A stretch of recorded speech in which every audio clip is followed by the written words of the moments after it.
मित्रांनो, कर्माचं फळ आपल्याला याच जन्मात भोगावं लागतं असं तुम्ही अनेकदा बोलताना पाहिलं असेल आणि काहीकांच्या बाबतीत हे खरं देखील ठरतं। असाच प्रत्यय आला एका व्हिडिओमधून। नक्की काय घडलं व्हिडिओमध्ये तो पूर्ण पाहण्याआधी चॅनलवर जर नवीन असाल तर नक्कीच चॅनलला सबस्क्राईब करा आणि हा व्हिडिओ जर तुम्ही फेसबुकवर पाहत असाल तर आपल्या पेजला नक्की फॉलो करा।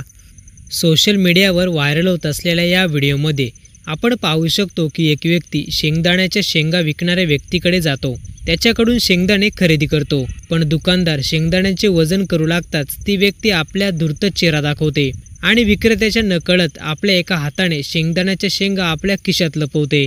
पण हा दुकानदार विक्रेताही कमी नव्हता। त्याने ही शेंगदाण्याचे पॅक करत असताना त्या व्यक्तीचे लक्ष भटकवले आणि शेंगदाणे वजन प्रमाणे दिलेच नाही। तो दुकानदार पिशवीमध्ये अर्धेच शेंगदाणे भरतो आणि अर्धे शेंगदाणे पुन्हा आपल्या कोट्यात टाकतो।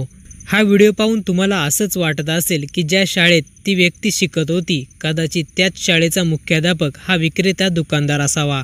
हा व्हिडिओ जरी मजेशीर असला तरी यातून खूप काही शिकण्यासारखं आहे। व्हिडिओ जर पूर्ण पाहिला असेल तर आपली ही प्रतिक्रिया आमच्यासोबत कमेंट बॉक्समध्ये शेअर करा।